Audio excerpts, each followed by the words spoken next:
My name is Clara Towson, and I'm a friend of the show. Boom. I am Francisca George, and I'm a friend of the show. Perfect. Hi, my name is Susan Leemans, and I'm a friend of the show. Boom. Yeah. My name is Zainab Sammaz, and I'm a friend of the show. Boom. Hey guys, my name is Sasha Vickery, and I'm a friend of the show. Boom. Hi, my name is Lloyd Harris, and I'm a friend of the show. Perfect. Hi, my name is Jasmine Paolini, and I'm a friend of the show. Wow, Jasmine, you got it in one time.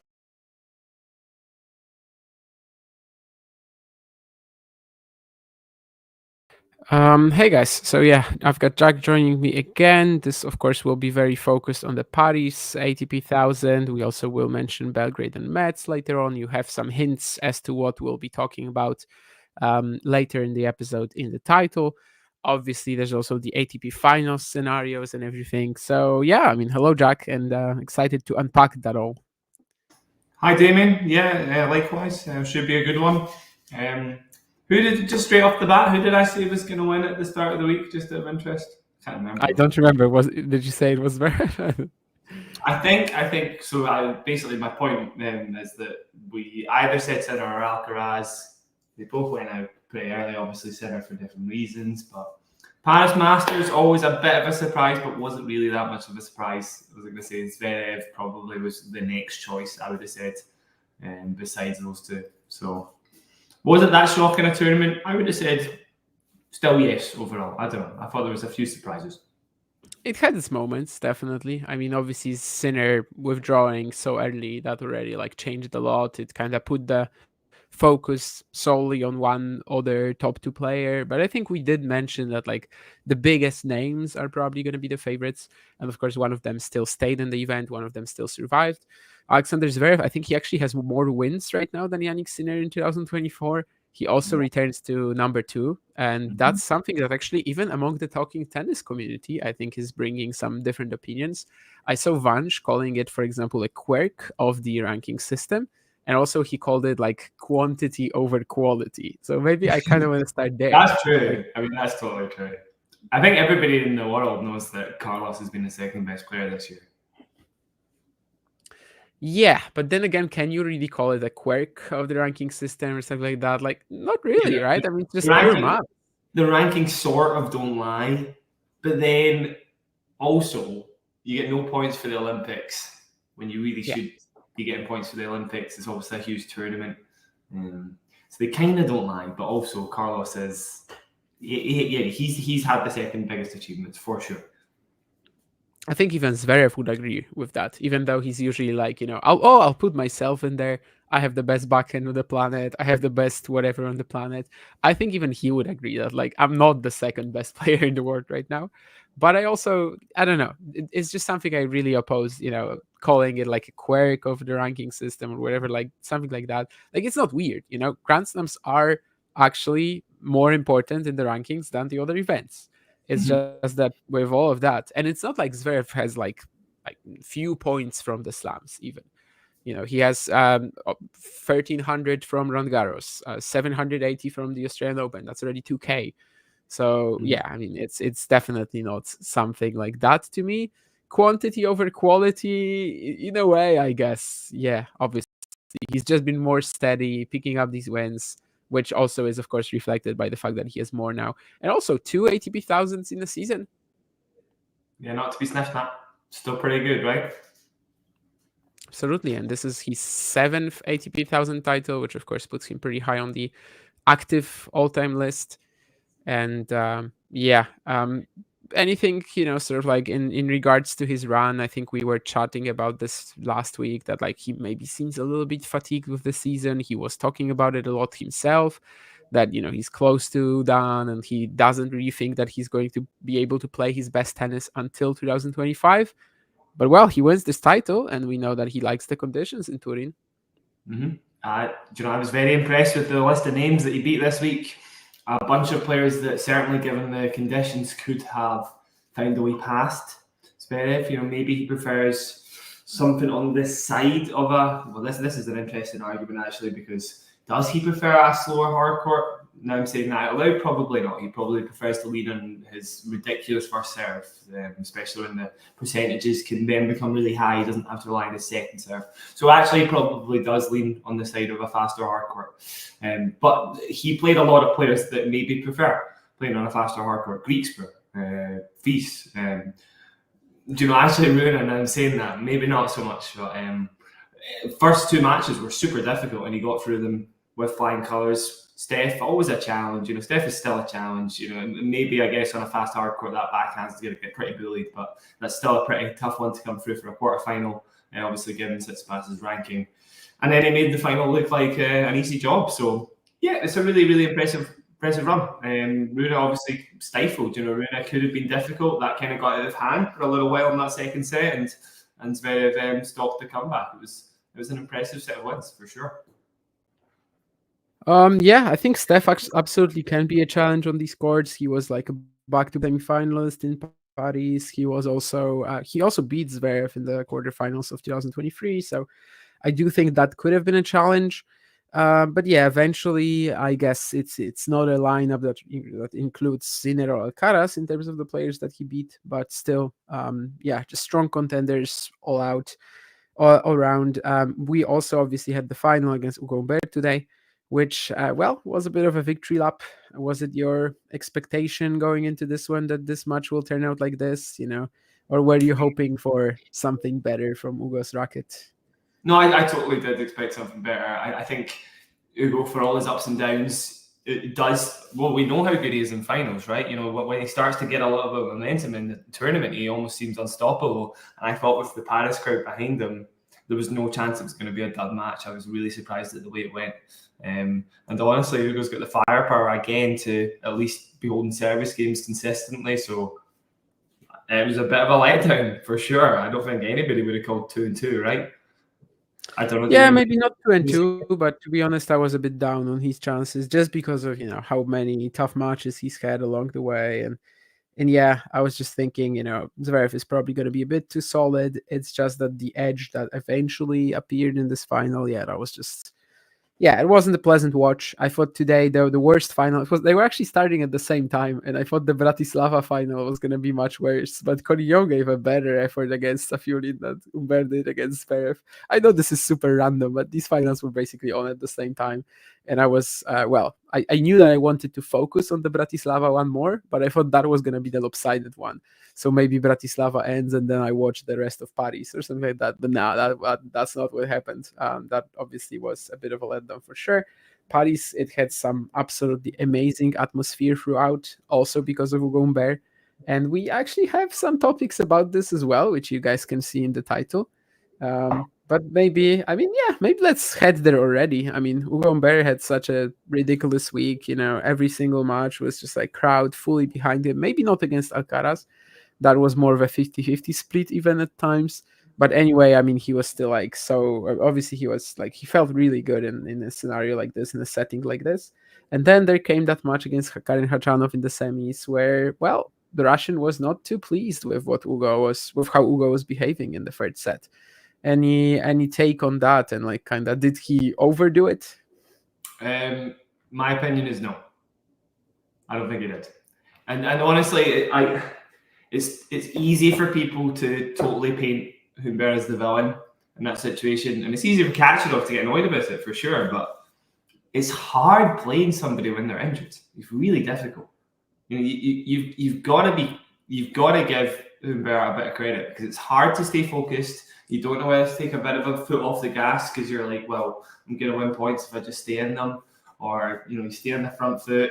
Let's not be silly because it's a semi-final of a Masters tournament. There's big stakes. These guys still care about getting to the finals of Masters tournaments. Of course they do. Like, I think it would be silly of us to assume that Humbert, would put something before winning, would put even, I guess, respectability over winning. He wants to win the match first and foremost. That's the objective. So it's not pretty, but I'm definitely going to say Humbert gets a pass from me for doing it, for sure. Yeah, that's similar to what I said initially to a friend of mine who texted me about this. Just like, this is the biggest match of his career, pretty much. He really has to win it. We all know what happens when, like, you see that the opponent is injured and then you suddenly let it get into your head and you start, like, just, I don't know, just messing up with your decision making, and you don't really, you aren't able to stay focused. That happens, definitely. But then I kind of rewatched some of these points, and especially the one where Karen falls on the floor and Ugo is just like, don't care, Like, that's a bit much to me, maybe. Okay. But Yeah. generally, yeah, I am willing to give him a pass seemingly more than other fans do. Which is fine. Jake is talking in the chat about the Ugo patterns on serve, trying to, well, he was just trying to force it against Zverev, and that wasn't going to work. Maybe that's just something that Humbert does generally. Like, for a while, he also couldn't beat Hurkacz. And maybe, just in like many of these matchups, he just keeps going for his favorites. And of course, during the entire week, the sliders were just insane, just like they usually are. These courts, like, it kind of feels like they're specifically made for Humbert's game. Yeah. The fact that Paris sped up so much, and yeah, it just kind of feels like this is him. This is his court. It's kind of a case of feeling it on the day, because I don't. Humbert doesn't necessarily struggle against folk with good backhands and lefty forehands in particular, because he can go aggressive enough to go line quite a lot of the time. But if he's not feeling it on the day, then those percentages get a little bit tougher, and he's maybe forced to go a bit bigger down the line. And that was obviously Zverev presents that challenge. He knows that he needs to be a bit more aggressive than usual, and maybe that was just enough for the wheels to come off slightly.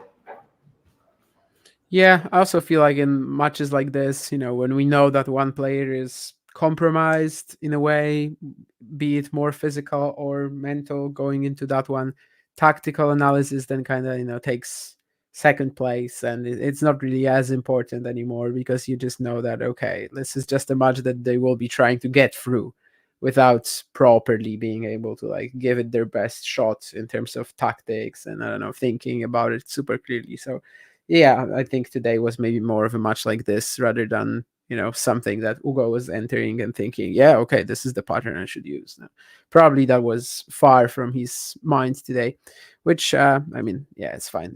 It was the biggest match of his career, maybe, but certainly it looks like that might not be the last. I mean, every single year now, Ugo Humbert, ATP 1000 Paris, he's going to be regarded as a huge, huge contender. And maybe let's talk about that Alcaraz win now in the third round. I mean, we have seen Ugo trouble him indoors, definitely, or like in faster conditions. So Wimbledon, for example, even I think that was a match where, like, Carlos was very fortunate to win it in 4. There was an indoor match recently between them at the Davis Cup finals, but it was a much slower surface, which I think Carlos was also pointing out in all the post-match, press conferences and stuff. And here, yeah, he was like up against it. I mean, Alcaraz from the very start. So this court, these conditions, they were really allowing Ugo to have a lot of fun there.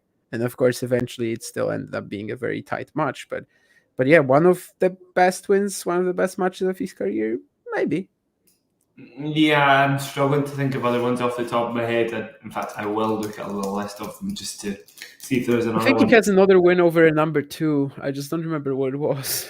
He has a lot of top 5 wins, but I think the fact that maybe led to a Masters final is almost more significant as well, because often he has these big upsets and then he kind of fizzles out a bit.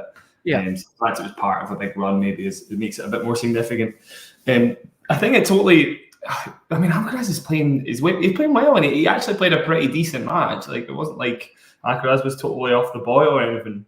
It just shows you Humbert's like one of. It's just, we always knew this, but I guess it really cements it. The upset ability of this guy is just so big on a fast court. Like, he's got a huge upset ability factor, and that's massive because so many of the tournaments are getting a bit faster as well.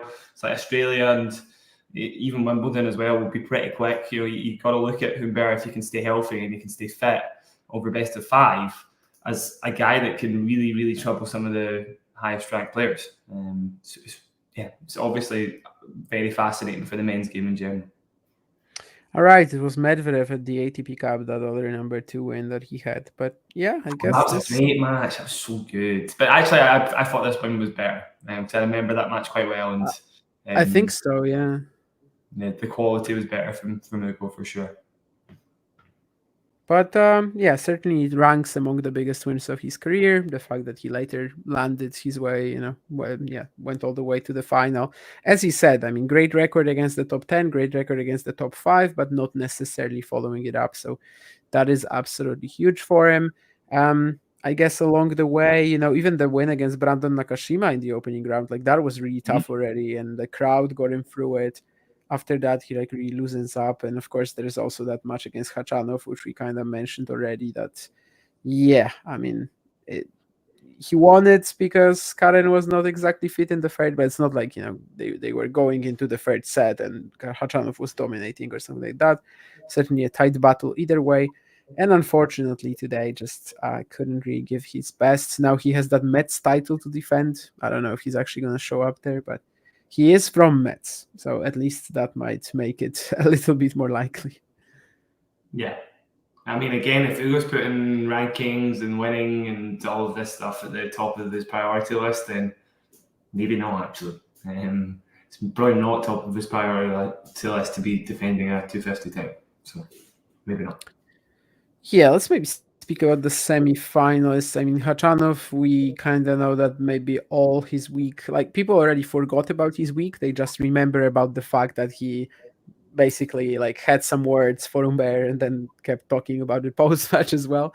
But I mean, all in all, it's a title in Almaty, it's a final in Vienna, it's a semi in Paris, it's 3 consecutive weeks. Of course, he was a former champion in Paris. He is still a former champion in Paris. Losing in the semis didn't change that, needless to say. But yeah, just to keep it going like this, I think that was obviously mightily impressive. I think this ends his season, so it's not like he will be able to take this momentum any further in 2024, but he's just given himself a very good starting position to work his way back up the rankings a little bit. Is he returning to the top 20 now? I actually didn't check that, but I guess maybe. It's very impressive. Obviously, he was super close to going out in the first rounds. Match point down against Chris O'Connell could have been completely different. I believe that should bring him back to the top 20. I'm just checking now. It'll certainly put him close. And good to see him get the win against a very informed GMP, although granted GMP maybe slowed down a little bit. Are we calling him GMP? Number 19, Khachanov. Calling him, Damien? Huh? Are we calling him GMP? Yeah. GMP is a thing, yes. Yeah, Khachanov is now number 19 in the world. So there you go. Back in the top 20. Humbert number 14 as well. Yeah, that's a career high for Ugo, right? I think it was like oh no, actually it's not, because he got it after like no, he got it this year at 13. Never mind. Anyway, very close to his career high. And also Holger Rune, I mean, yeah, he made some really good progress the last few weeks. I mean, he makes you think that maybe this is possible. Maybe his 2025 is actually going to be quite awesome. Of course, we were already chatting about this last week, I think. I was mentioning that poll that I saw about will Holger Rune be in the top 5 or something like that. If he won Paris, I would be very willing to say that in 2025 he will be in the top 5. Of course, he was already there when he won Paris in 2022, or rather after that. But yeah, I mean, maybe the fact that he couldn't quite take it to the finish, couldn't quite produce that potential ATP Finals campaign. But let's not allow this to sort of overshadow the fact that Basel semi, Paris semi, and especially this week, I guess, Rune just had an awesome tournament as well.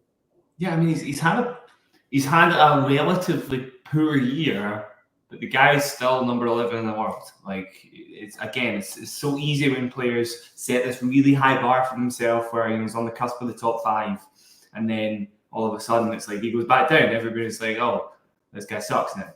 But he's still beating very good players. He's obviously this has kind of changed in the last few weeks, I guess, but he's just reminded us that the level is still pretty high. He's not really to be counted out a lot of the time. He's still quite young. So these kind of dips and stuff, he's still 21 years old. They make sense. And just again, Alcaraz and Sinner setting the bar to a ridiculous level and almost a sort of big free escalate, setting these crazy expectations for players. Just give the guy some breathing room. I think he will find his game. He's just a bit too talented for us to just think, oh, well, that's him done.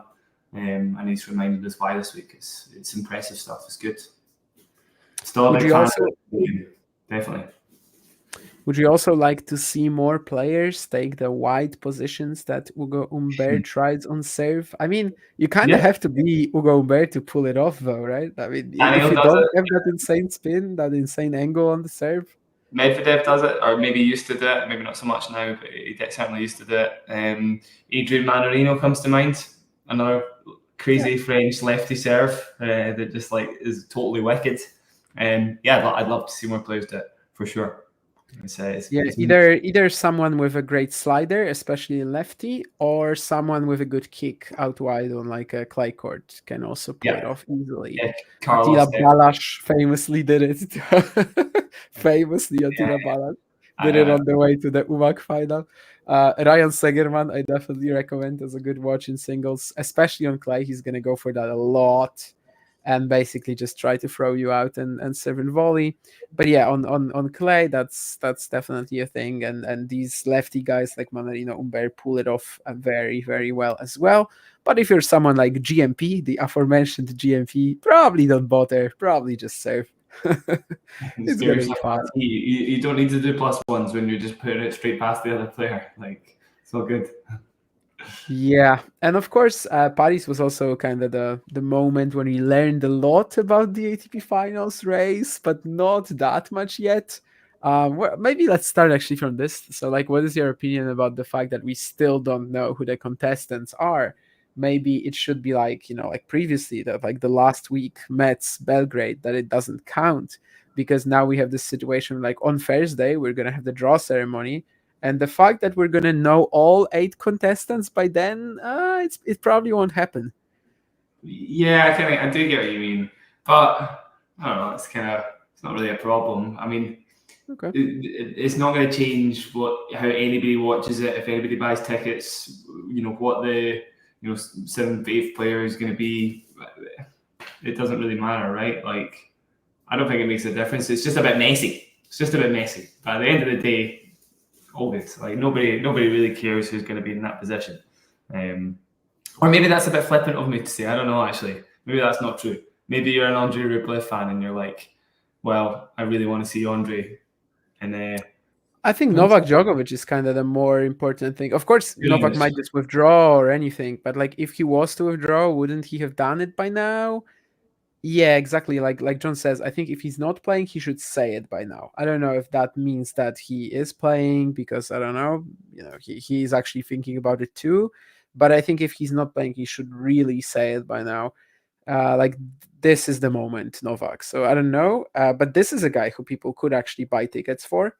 And also from his perspective, like if he's the one who, like he's kind of the one who just has to watch right now. If Andrei Rublev wins Metz, if Alex de Minaur wins Belgrade, and if Casper Ruud makes the Metz semis, Novak Djokovic is out of the ATP Finals. I mean, I know this sounds a little unrealistic for all 3 of these to happen, but I mean, Casper Ruud would only need 2 wins, Rublev and de Minaur 4 of them. It's not that improbable. So I guess from his perspective, it's kind of the weirdest thing right now, because he just doesn't know if in a few days he can play the ATP Finals or not. And maybe from that standpoint, but then again, yeah, I also don't think it's a big problem. I think yesterday maybe on a stream from the WTA Finals, I was talking about this with Vansh and Andre, and maybe it was Andre who like posted this question, like why are these events even there? And I mean, they just needed some space in the calendar, right?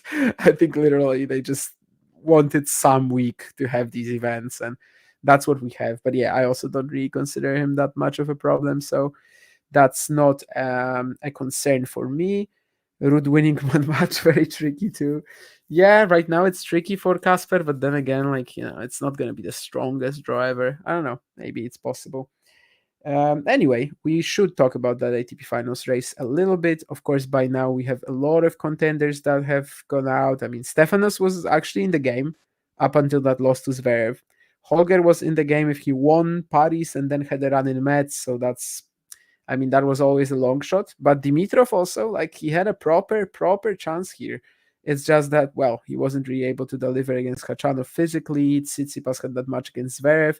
Any of these three who you kind of feel like, missed a big chance? I guess Tommy Paul, we can also throw Tommy Paul into the conversation, as he, before the event was in a similar spot as Steph, just lost earlier than these three.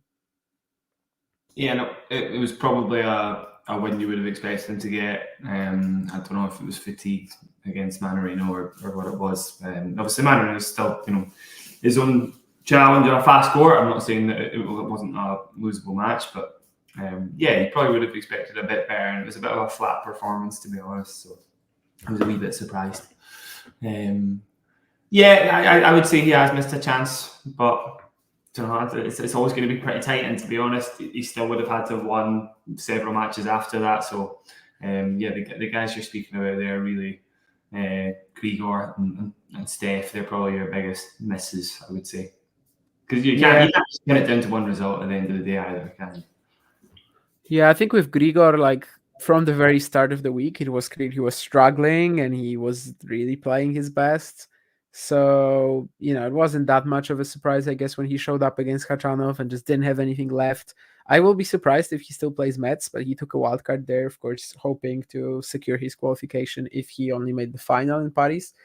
As it stands, of course, he's out because he lost in the quarters, needed one more win to keep that theoretical chance. And I think Tsitsipas and Rune, they both looked like potential Paris winners at some point this week. It's just that, Zverev eliminated both of them. I guess for Steph specifically, I was maybe thinking, okay, this is one of the courts he likes. I think I mentioned that earlier on the show a few times, but like for me, he likes very extremely different conditions. So like if it's clay, he gets that all-round game to work. And if it's a very fast hard court, he can just win based on the quality of his serve and forehand. But of course, yeah, only maybe the first 10 games against Zverev were like actually competitive. After that, he's just in trouble on serve all the time, can't really do anything on return. So in the end, I guess it was a normal Tsitsipas week. But there was hope for more at some point. You kind of ran away from him a wee bit. I totally get what you mean. Actually, you could maybe argue it was a little, again, sloppy, but I think so much of Steph's year has been sloppy. The kind of usual stuff that should be working is the problem. It's not necessarily the backhand, which has always been a bit of a weakness. He doesn't trust his biggest weapons quite as much. And I'm sure he mentioned that actually when he's been talking about the critique of his dad. It's like so much negativity thrown towards the stuff that should be working, and it kind of made him doubt it a bit. And he has talked about that in the past. And yeah, it's a shame because I think Steph should always be making the ATP finals. He's totally a good enough player, and yeah, it's been a pretty poor year. And again, you're floating about number 11 for a pretty poor year. That's great, but yeah, expecting top 5 things from Steph. Genuinely, yeah. I don't know if there's a website like this, maybe not, but I would like to see where he would be if we only count hardcourt points, for example. Where would he be in the rankings? Like, I don't know, top 30 or something like that, probably. Which, yeah, it's quite scary. Yeah. But that's something he has to look at later. I did say something very dramatic on Twitter this week, which was like, everybody else besides him is making progress, which was a bit of a stretch because you still have guys like, I don't know, Rublev hasn't made any progress this year, definitely not, although he might actually make the ATP finals.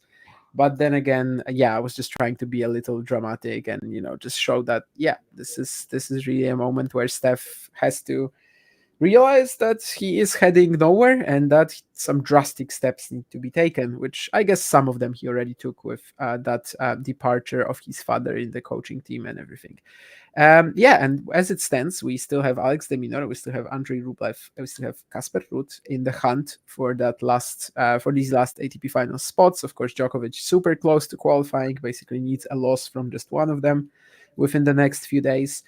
And yeah, I mean, especially Demon, I guess, in Paris was a big story because obviously Rublev and Ruud lost again. They are pretty much unable to pick up any points at the moment.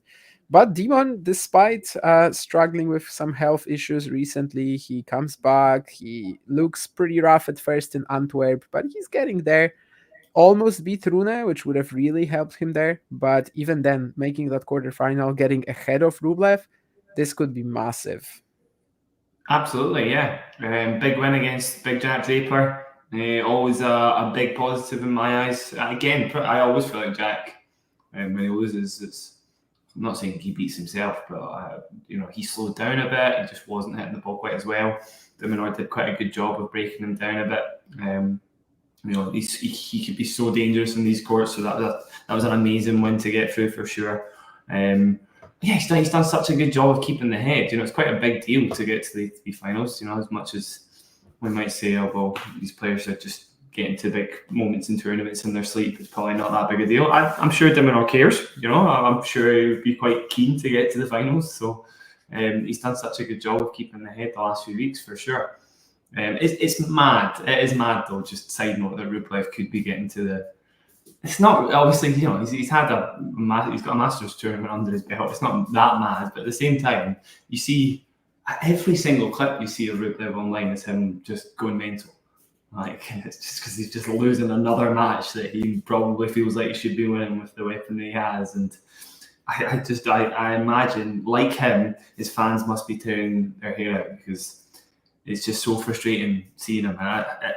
Yeah, it's crazy that he's in the finals. Well, we could be in the finals, sorry. I don't know if you'd agree, Damien. Yeah, I mean, I get that. Obviously, Madrid, he won, but it didn't feel like either him or Felix played their best that entire event. Then Montreal, he gets to the final, and that was actually very legitimate because he beats Sinner along the way.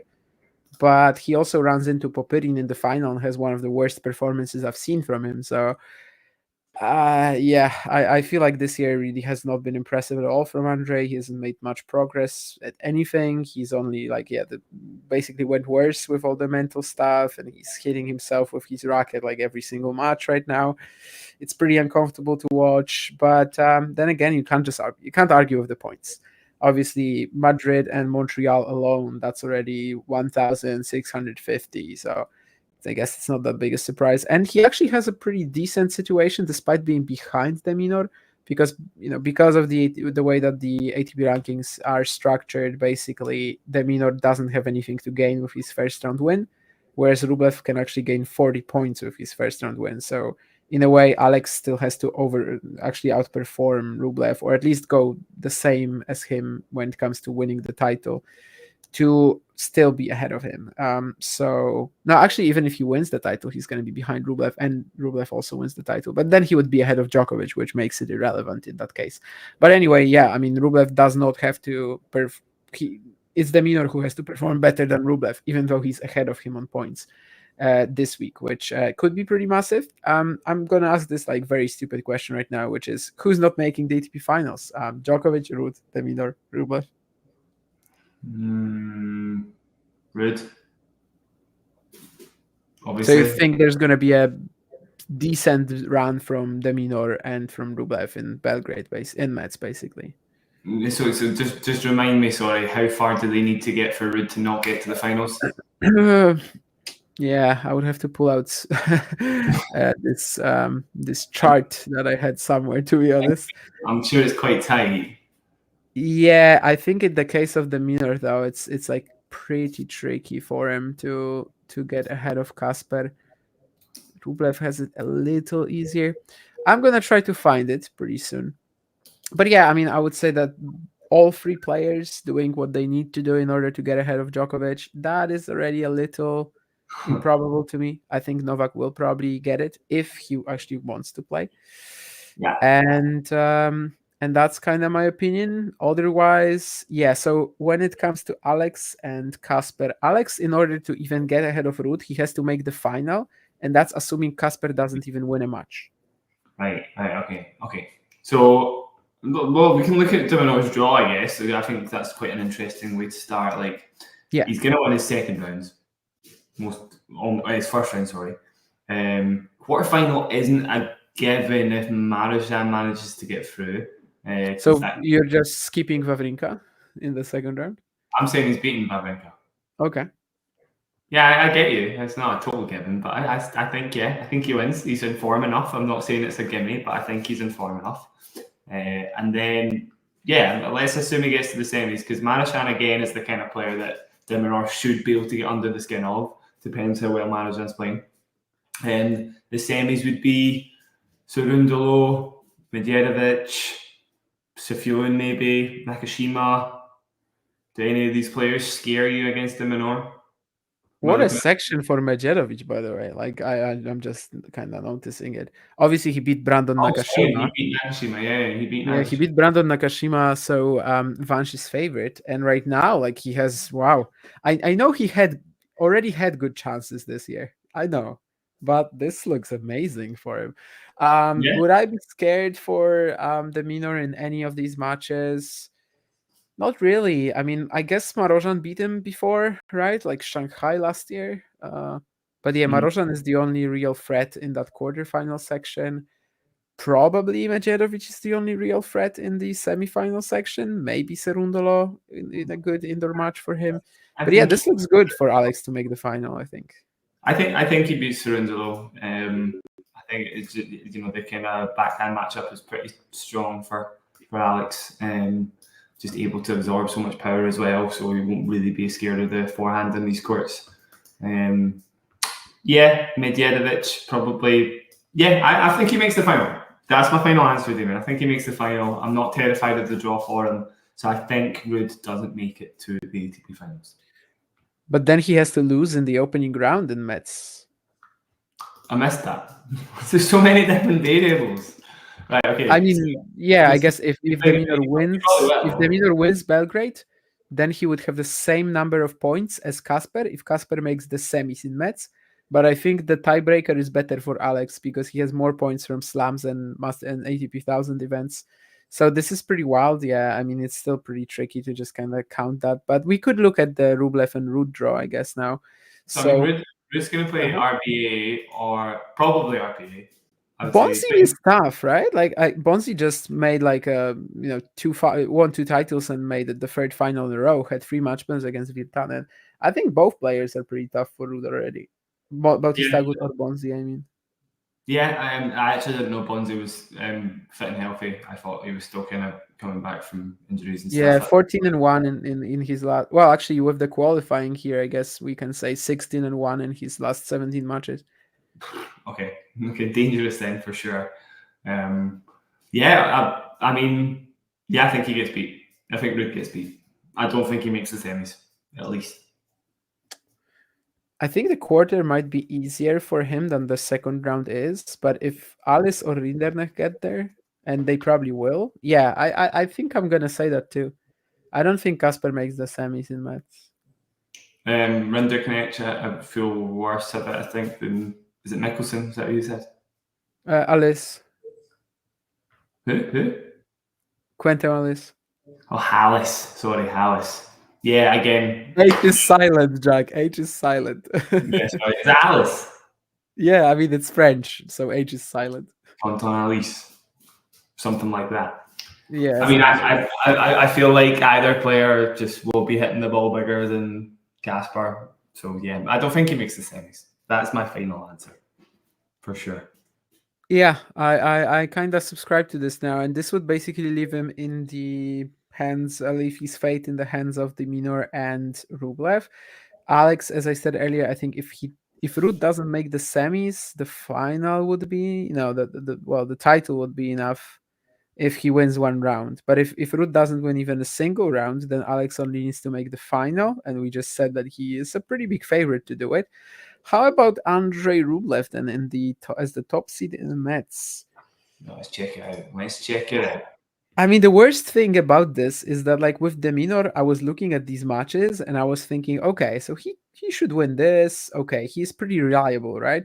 And like Rublev, I'm seeing this second round against Diaz Acosta and Sonego, and I'm already like, I mean, not Sonego. Has he lost or something? Or? Huh? Is Sonego lost already? I can't see that. No, I'm just like, I'm looking at any potential match for Ruud, and I know more or less what I will get. Right, I'm looking at any potential match for Deminor, and I know more or less what I will get. Whereas Rublev right now, like, yeah, anybody's dangerous. Or Rublev could just storm through them. It's pretty tough to tell. I mean, I would imagine it's Sonego in the second round. I guess. yeah, you'd think so, given it's indoors. Yeah. Again, Sonego's just one of those guys that I would say is due a big win. Actually, it feels like he's not had great results this year, and he'll kind of smell blood. So, it's tough to say. That's a difficult one. I don't like it, but you can see Rublev getting through that. And then probably, well, that's a big leap to say it's Struff in the quarterfinals because he has to win 2 rounds, particularly Shevchenko as well, who could be tricky. Rublev would probably prefer. Would he prefer Muti actually? I don't know. Maybe that could be one of those matches he's just not in the mood for at all. Yeah, I think all 3 are pretty tricky. Mute, Shevchenko, Struff. Shevchenko made the final last year.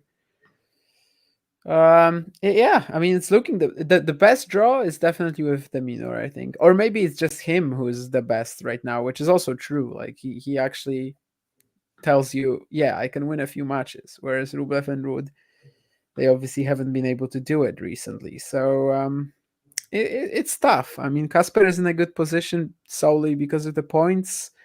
Rublev still slightly better, I guess, than Deminor if he wins just like 1 round, only because of the other. I mean, yeah, because of the best other results and everything. So yeah, it's gonna be a mess, that's for sure. I personally hope that we're not gonna know until like Friday or Saturday. Just give it to us as long as possible. It's gonna get a lot of spotlight on Metz and Belgrade as well, which I guess for these events is really important too. That they have this last minute qualification scenarios, and the whole tennis world will be talking about it.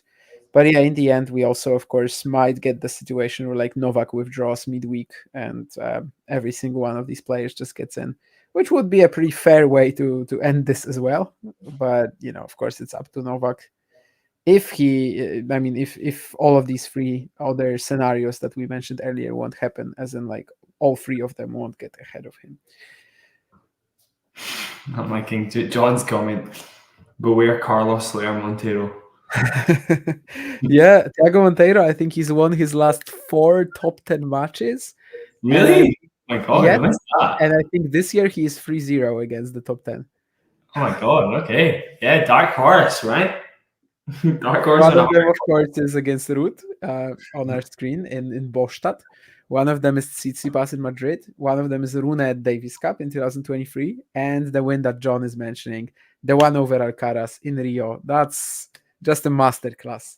Thiago Monteiro that day, I mean, yeah, I think there are going to be kids named Thiago in Brazil, like everywhere, in about 20 years from here. And then not even 20 years. What am I talking about? In about a year from here, I guess. They're going to be there. But yeah, the match lasted 2 games, obviously, if someone is confused about what we're talking right now. And Carlos twisted his ankle. Anyway, 25 would be a much bigger target, says Ozen Kabak, that Novak saves himself and rests for AO. Yeah, it just doesn't seem like that is any goal for Novak, really, that ATP Finals title. Like, it just doesn't seem like he cares that much, which is fine. It's fair. I still think that he is pretty likely to withdraw, but if he is going to, yeah, just do it now. Carlos couldn't live with Monteiro. That's kind of true, right? I mean, Monteiro had 2 working ankles and Carlos had 1. So it's true, yeah. Fair. Right. You got anything to add to the what we've said so far, Damien? I think we've kind of said our piece. And probably most likely for me is Deminor. I think that's pretty clear. If we had to pick one of the 3, I guess, in front of us, I'm sure you'd probably agree.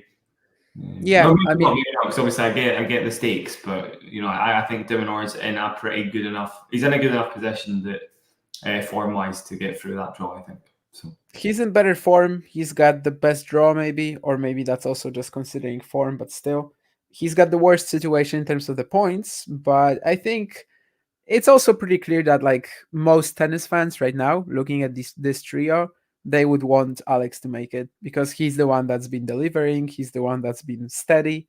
Whereas Casper, I mean, after the first half of the year, first half of the year maybe the best tennis he's ever played. Second half of the year, forget it. And Andrei Rublev, of course, has been just a riddle this entire season, with two huge events, but nothing else really. And even these two events had some question marks about them. There will be more time for it, definitely, on the next ATP Weekly. Whoever does that, obviously, that will be after Belgrade and Metz, and probably before the ATP finals begin. When there's going to be more time to like analyze the groups and everything and every player at the ATP finals.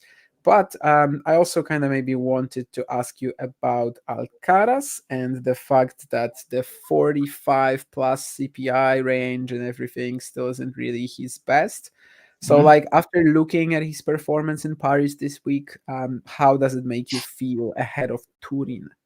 Yeah, I think cast your mind back to Turin last year, and you get a pretty good idea probably of how it's going to affect him. And I think like the loss against Zverev is really telling. It's like Zverev was just always so much more comfortable in serve than Carlos was.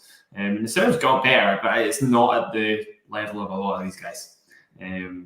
Same, even Taylor Fritz, like Novak, Sinner, all of these guys are going to serve better than Carlos. I think he's going to be in a lot of danger. I genuinely do. I don't think people should be counting him in the top kind of two for sure. Going into the tournament, at the same time, the guy can light up. He has to be put under quite a lot of pressure, shot-wise, to really feel like he's going to buckle. And there's certain matchups where he might be a bit more comfortable than others. But yeah, against like Zverev and Sinner, I've got to put those two above him, I would say, going into the tournament. He could still find a way because he's Carlos, but that's probably how I feel. Those two have got to be above him for me. We also should mention that Zverev is now, of course, number 2 in the rankings again. I mean, we did at the beginning of the show, but that will also impact the groups. We now know that Carlos will have either Zverev or Sinner in their groups. And yeah, as you said, maybe Zverev is like the second favorite for the title now. I think in a way, like players like Humbert, like what Carlos faced in Paris, they're not really in the ATP finals. So other than Zverev and Sinner, some of the danger is kind of eliminated because you have all these guys like out of form, like Rud and Rublev probably making it. Medvedev again, who's like injured. Fritz, who I mean, they probably won't pose that much of a threat to Carlos. Yeah, actually, I caught your wry smile at the mention of Taylor. But he does have a good serve. Like if the conditions are fast enough, it makes a level pegging pretty much against anybody. That's more my point. Yeah, I think if you put Carlos against Taylor Fritz, Carlos is the favourite every time. But if it's a fast court, things get much more even. You could see a big upset without it being that much of a surprise. Good 2022 campaign at the ATP finals. Probably could have taken at least a set from Novak. Almost did. Missed some sort of like a high backhand or something like that. It's kind of like that's kind of the story of Taylor Fritz in some big matches, isn't it? It's like same old story against Novak, right? And that might still be the same old story against Carlos. It might be really tight. It might get to 5-0. They play a 20-shot rally after Carlos somehow gets back a massive first serve from Taylor, and I don't know, it's just like it goes Carlos's way for some reason. It's just that this is the same old story for Fritz. He's there, but he's just not quite there because the big guys can kind of rely on him and not maybe finding the big shot under pressure. Yeah. Basically my point was just trying to say that like the players that are sort of below Alcaraz, Zverev, and Sinner, they might be like pretty easy for Alcaraz compared to some of the guys that are actually sitting, way behind the ATP finals standings, at least in these conditions. There's also a question from John here that I guess we might address, which, I'm not sure I have an answer for. If we make it 4 different condition surfaces, outdoor hard, indoor hard, grass, clay, who is the best all-rounder on ATP Tour? I think we kind of forgot someone there. Novak Djokovic, right? Yeah, but right now, it's got to be Sinner. But clay, yeah, it's got to be Sinner. Definitely. Right now, it's got to be Sinner. Can we say it if he hasn't made a clay final this year, or actually won't make a clay final this year? And is it enough? I guess it's enough to go 5 sets with Carlos. He wins that Tsitsipas Monte Carlo semi if he doesn't get injured either. But your life on the line, Damien. Imagine somebody's got a gun to your head and you've got to make the right call. If Yannick Sinner was against Novak Djokovic on a clay court, who wins? Right now, I mean, Novak at the Olympics was pretty motivated on a clay court. So who are you going to put all your money on? Because you've got a gun to your head. You've got to pick the right player. I mean, I would go Yannick, but if I had the certainty that Novak will have that laser focus again, I would. Yeah, to be honest, it depends what they're playing for, doesn't it? If they're playing for a measly ATP Finals title and it's on clay for some reason. If they're playing for my life, probably they won't bother. But if they're playing for something really important for them, then maybe. Novak's just not getting motivated enough for that one. He's saved enough lives in his career. Yeah, I think Zverev can't really be mentioned in the conversation because of grass courts. Alcaraz has that indoor issue, although if there were more there are some slow indoor hard courts on the tour, but he doesn't play them. But if the bigger events were on slower indoor hard courts, he'd probably be fine. Monteiro kinda an all-court king, although actually I think all 3 of his top 10 wins this year were on clay. However, he beat Rune indoors last year, so... I don't know if he has any grass wins, though. I'm changing my pick. I think Carlos. Carlos, after all. I think Carlos takes it over Yannick. You kind of, obviously, he's won 2 Wimbledons. You kind of forget the gravity of grass. You know, in this question, grass is equal to hard court and clay, right? It doesn't just take up. We don't think about it taking up like a 15th of the tour or whatever. Yeah, no. We just think of them as 4 equal parts. Yeah, exactly. So in that case, it's got to be Carlos, I think, just given the recent results. And clay as well, I actually still rate Carlos over Yannick on clay too. So I mean, that's pretty obvious, I guess, on clay at least. Yeah, if someone is looking for like a neat pick in terms of Carlos there, definitely speed of the surface on like a indoor or outdoor hard court. That can be the thing you can look at there. And sort of consider that a potential drawback in this conversation. But yeah, I mean, I don't mind Carlos as an answer there. I think Novak from 2023 would be easily the player that we can choose there. In 2024, though, yeah, only just one amazing event, really, and then that was it. Yeah. I mean, still ATP finals coming or not coming for him, so I guess I can't write him off that quickly. Is there anything more, actually, in either Paris or Belgrade Mets that we wanted to mention? I mean, we've talked a little bit about the kind of stakes there, the stories kind of linked to the ATP finals. That's what keeps these events alive, basically, right? You know, so I don't know what else is there to say, basically. We can maybe talk about some of the other players in the draw, but we kind of need to see how it goes, Damien. I don't know if there's much else I would say on it, personally. Yeah, I also don't really know. I mean, obviously, we already mentioned Hamad Medjedovic beating Brandon Nakashima and how he could actually go deep at the event, but he already had a lot of events where he could go deep. Same with Lucas Klein. But actually, we also had Darderi Navone lined up, but then someone withdraws and Navone gets a seeding, so that's horrible because Darderi and Navone have been playing for each other time and time again this year, and I was hoping for that. But yeah, I guess otherwise, not all that much. Obviously, there's some really big names like Wawrinka and Cilic in Belgrade. Maybe Cilic finally gets a win after that Hangzhou title, as he still hasn't. Whereas I guess Metz has the more high-profile draw, but we still don't know if these players will actually show up.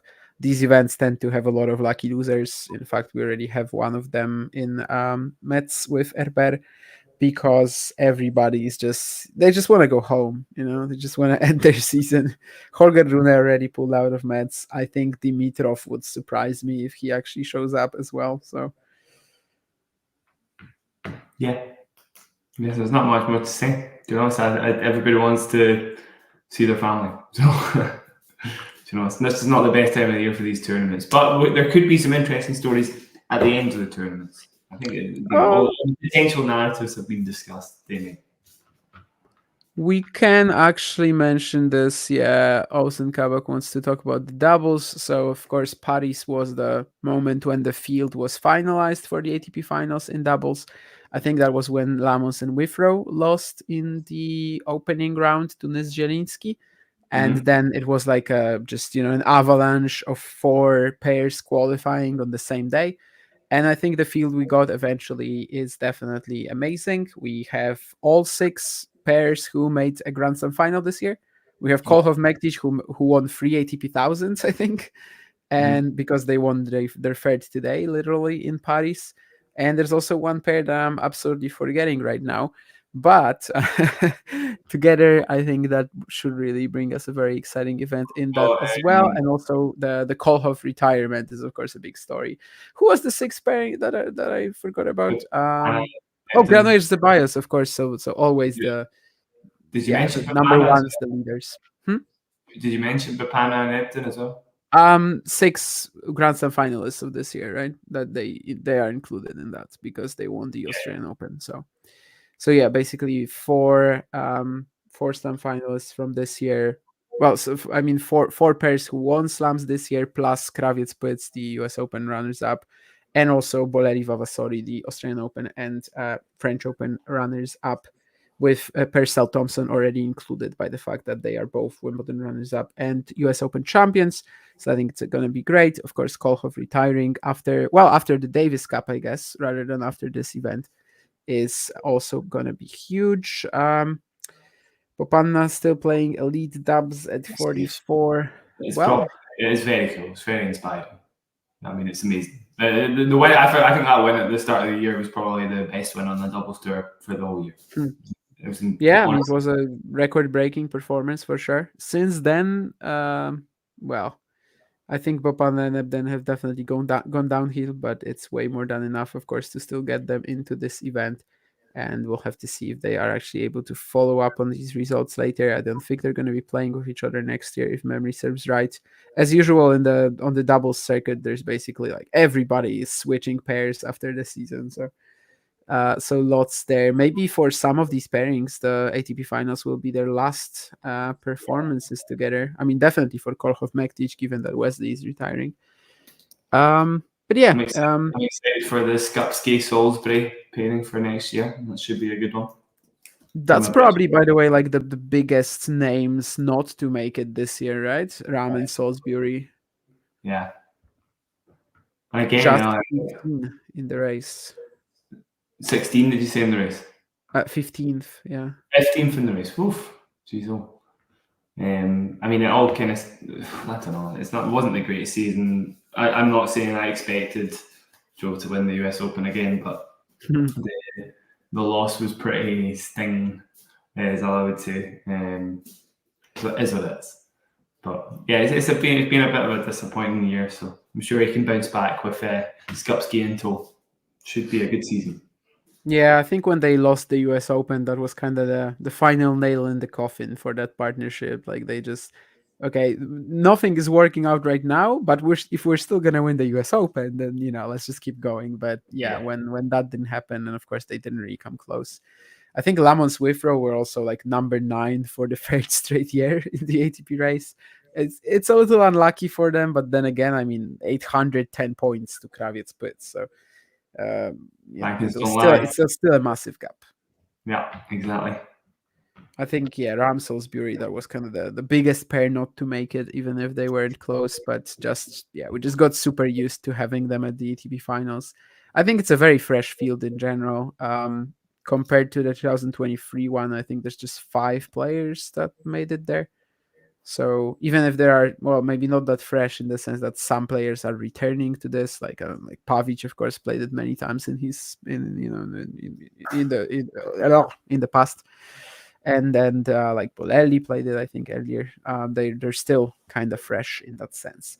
All right. I think it's enough on the doubles. I think it's enough on the singles. Unless you guys have anything else that you want to talk about, I think we definitely could finish there.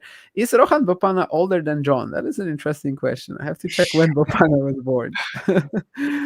Off the top of my head, I think John is older.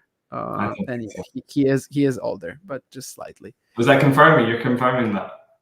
I am confirming that. I can confirm that. I know when John Silk was born. Finally. John, I thought you were younger than 44. Keep that in mind. He's gonna appreciate that for sure. He is actually younger than Toshihide Matsui, though. At least he has that. Anyway, yeah, I think also if you've got the John Silk age covered, then we probably already talked about everything. So yeah, thank you, Jack, and thank you to everybody in the chat. Of course, there's going to be an ATP Weekly coming up at some point, or like a show about the ATP Finals draw and stuff. Keep tuning into the content from the WTA Finals, which I think we've been like really pumping out over the weekend, which mostly is of course the commentary for the matches, and yeah, nothing else to say. ATP Finals draw live on Thursday, just like we had a show for the WTA Finals. Hopefully this one will be better though from the ATP. You know, they will actually show the draw, or maybe they will even give a time. You know, like just they'll actually say when the draw is going to be made. No, I mean maybe that's too much. Maybe that's something I shouldn't expect from them. But yeah, that's kind of it from me. So, any final words? No, yeah, good to speak to you, Darren. I'll talk to you soon. Yeah. Yeah. See you, Jack. And once again, thank you, guys. If you enjoyed this video, make sure you hit that like button. Don't forget to subscribe and click that notification bell so you don't miss out on all things tennis.